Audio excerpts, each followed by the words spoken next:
associate these. I mean, he's familiar. He's familiar with this, obviously, right? This type of.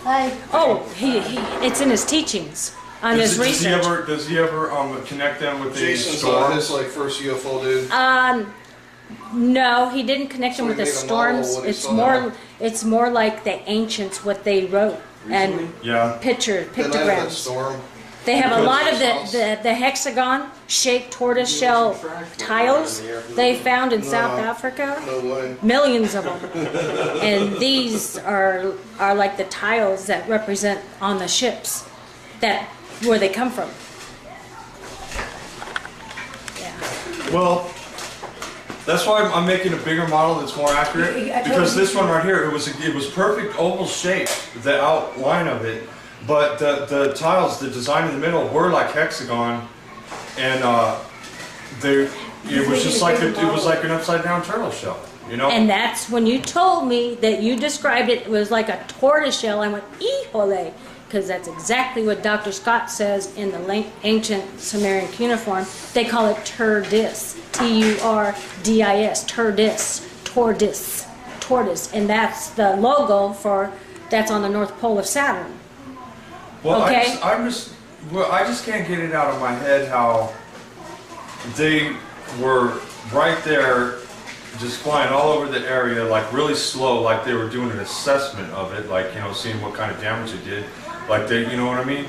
It wasn't like they were just flying by; they were just like looking like they were gathering information. It was like, and right after the storms, it's just I can't get it out of my head that they had something to do with the storms. You know what I mean? That they. I can't let that go, you know. Well, what was the feeling? I mean, did you have goosebumps? Were you terror, or was it calm? What was the feeling that it brought to you? Was it terror? That one day it was just like I couldn't believe what I was seeing. I don't really remember being scared. I just remember being like amazed, like wow, like this is the first time I've ever seen a real UFO, and in kind of like confused over why it was going over our house. There's a whole city, you know, so many better places to be. Why did it pick our street to go over? And at that time I didn't realize that our little, you know, couple block area was the only one that really got hit really hard. And didn't find out till the next day when we were walking that it was a tornado, which I kind of figured it was because the way the wind was blowing sideways with the hail and everything. Yeah. But when we walked, and we walked around your house, we walked around the whole place. We went to the place where everybody got killed and evacuated over here, and all the trees were blown this way, and over here they're blown this way. That is a tornado. Exactly. And that confirmed it for me. And I'm like, man, and I just was amazed how come the news wouldn't mention that, you know? I mean, they're out there filming. Not even close to it. No, they didn't even mention the people that died, but You know, they over where I got that figured out because that's for tourism. I mean, if that would have made world news, it took me a long time to figure out why would they not mention the people that died. And then I realized, well, okay, that would have made world news. And then people that probably would have been, you know, planning to come here would have been like, hey, don't go to Vegas because people are getting killed in storms there. That would have screwed up their tourism. Yeah. So that's exactly why they didn't put it on the news, I guarantee. Yeah. You know? Well, I'm sure. But anyways, did you Brenda told me you made a model of what you saw. Let me see. I want to see. Yeah. Not accurate, but that's what it was flying over just real slow. Can you show it closer? So Yeah. okay. This isn't exactly accurate, but I'm making a bigger one. It's more accurate, but just say that you're looking up in the sky. This thing was just going real slow like that. And the weird thing about it is, I had my binoculars. It's probably about 150 feet up in the air, really close. And when I look through the binoculars, this is what I see. But everybody else, with the naked eye, we're just seeing a red orb. Red orb? Very low, and it just appeared.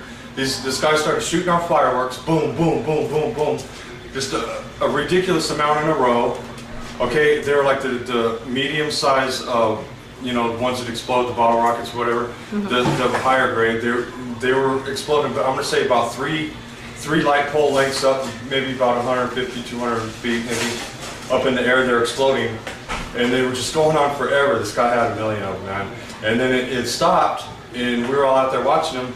And then, you know, they stopped. So we just kind of like, you know, started looking around, talking to each other. And I look back up there, and there's this red orb right where the smoke is still there from the fireworks. This red orb appears right there.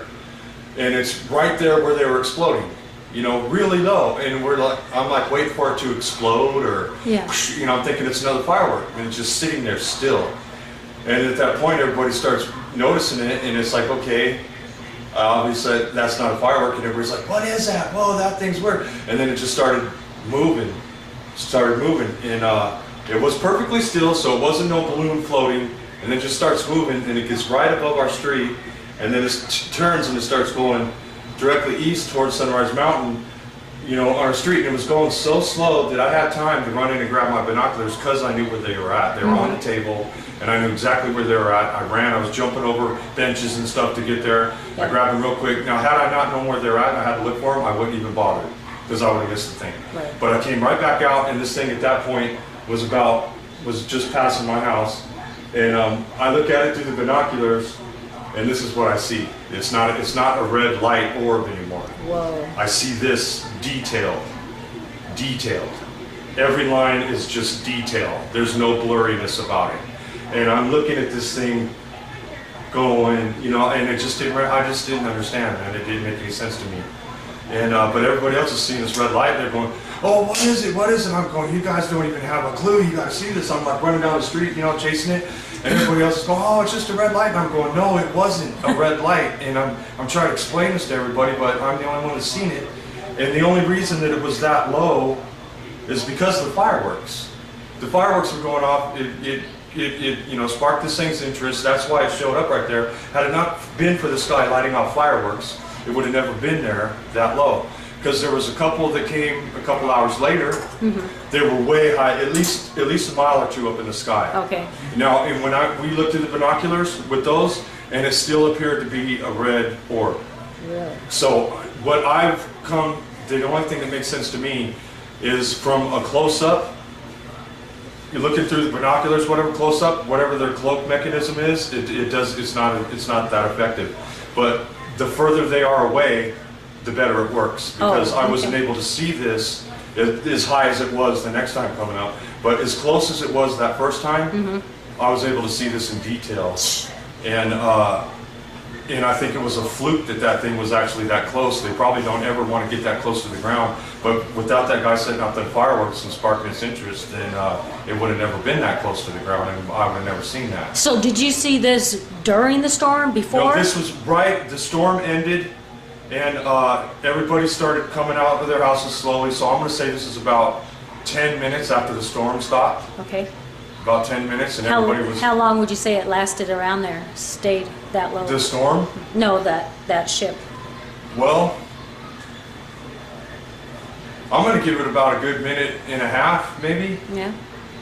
Before it took off to... No, it was just sitting there still, and then it was sitting there for maybe about 15 seconds, which is actually a long time if you're sitting there staring at something. Yeah. That's a long time.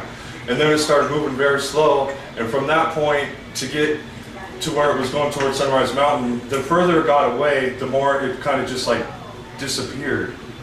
It disappeared, and I was like still looking in the sky going, I know that thing's still up there. It's just, it's got some kind of like, you know, cloak thing going on where it's like blended in with the sky or something, because I knew it didn't just disappear.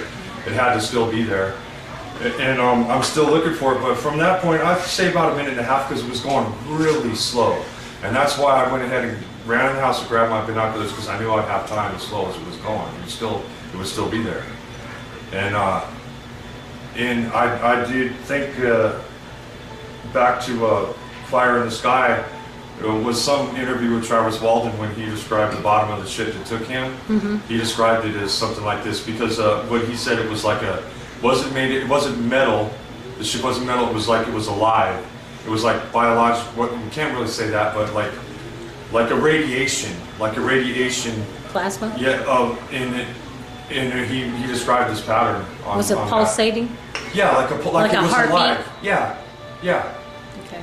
And that's what this looked like. It was like, it just seemed like this was like just radiant. All these were, it was all lit up within itself, but it was like it was alive.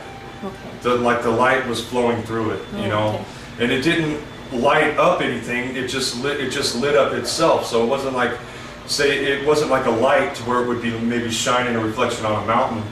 It didn't do that. It just lit up within itself, you know, and it's just really hard to describe. But how big around do you think it was? About the same size as again Travis Walden described, because the one I'm going to say is about as big as this living room right here. Okay. Maybe a little bit bigger is about how big this thing was. Okay, about 10 by 12 or 20 Yeah. or something. Okay. And it was just going real slow right after the storm, and everybody just seemed to think that they might have had something to do with the storm, which I have to wonder, because this sounds so crazy, but in Vegas we don't get tornadoes, you know, we don't get that. And this thing started out, I was in the jacuzzi. It was this bright day, it was no clouds, it was a really hot summer day. I was in the jacuzzi, and then all of a sudden just this boom, crack, the whole sky just exploded. And I was like, okay, that was pretty scary. It was the loudest I've ever heard. And I was like, time to get out of here now. You know, I don't want to be in the water.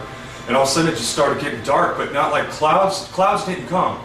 It was dark like the sun was going down. It just got dark really quick. And then all of a sudden the wind started blowing really bad, really bad.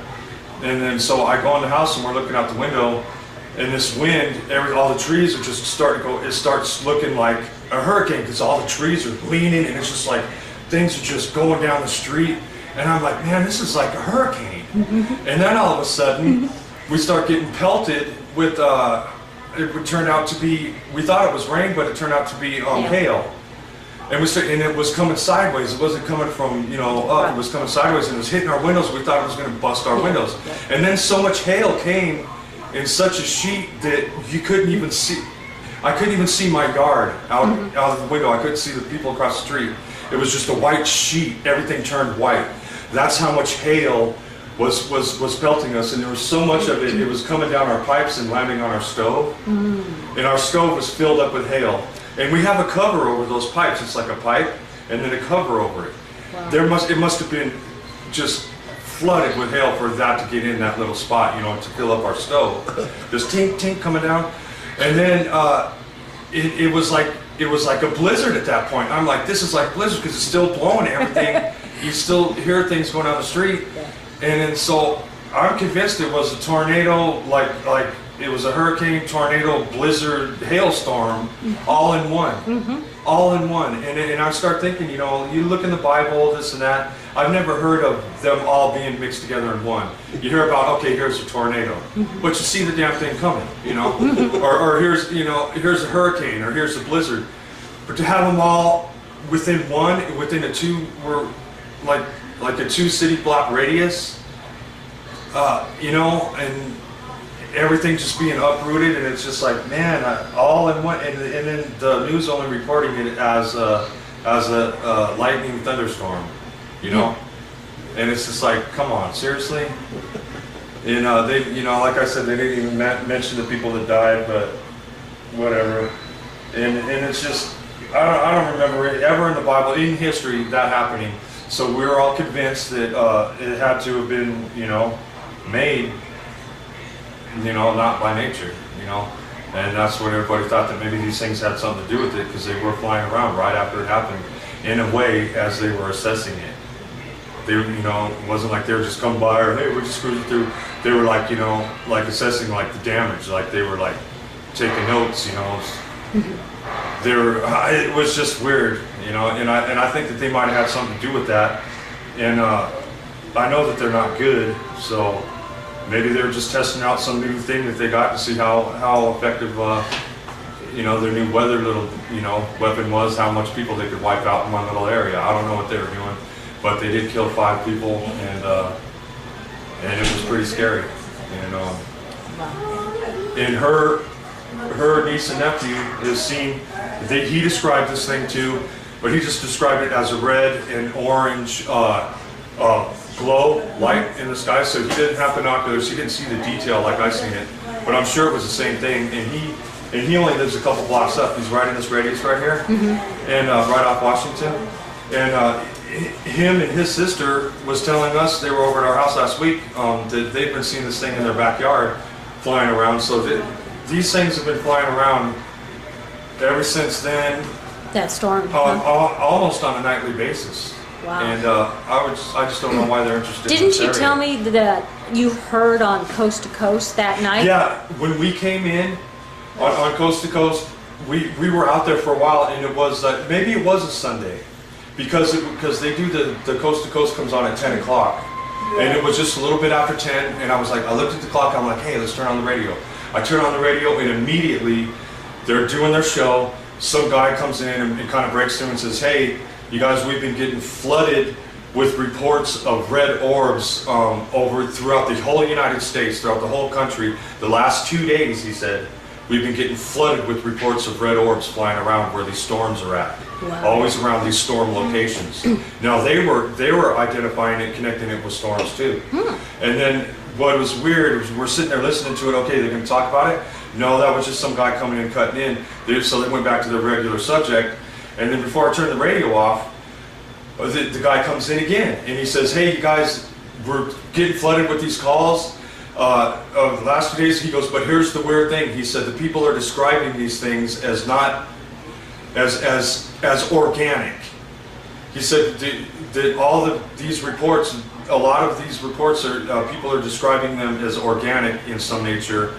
You know, hard to describe, whatever. So everybody was, I'm convinced everybody's seeing these things, and they did say that they were getting spotted wherever there was a storm throughout the whole country.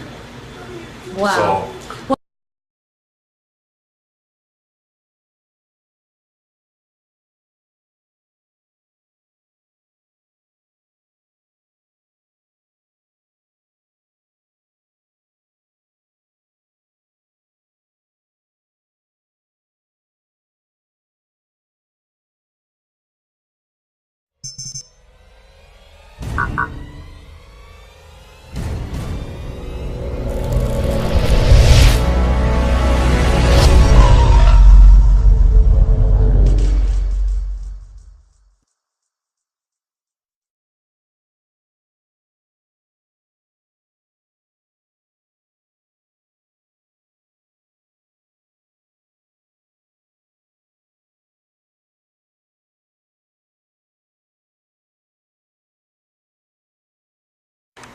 associate these. I mean, he's familiar with this, obviously, right? This type of. Hi. Oh, it's in his teachings on his research. Does he ever connect them with the Jason storms? saw his first UFO, dude. No, he didn't connect them So with the he made a model storms. when he saw It's more like the ancients, what they wrote and Yeah. The night of that pictograms. storm. They have a lot of Because- the hexagon.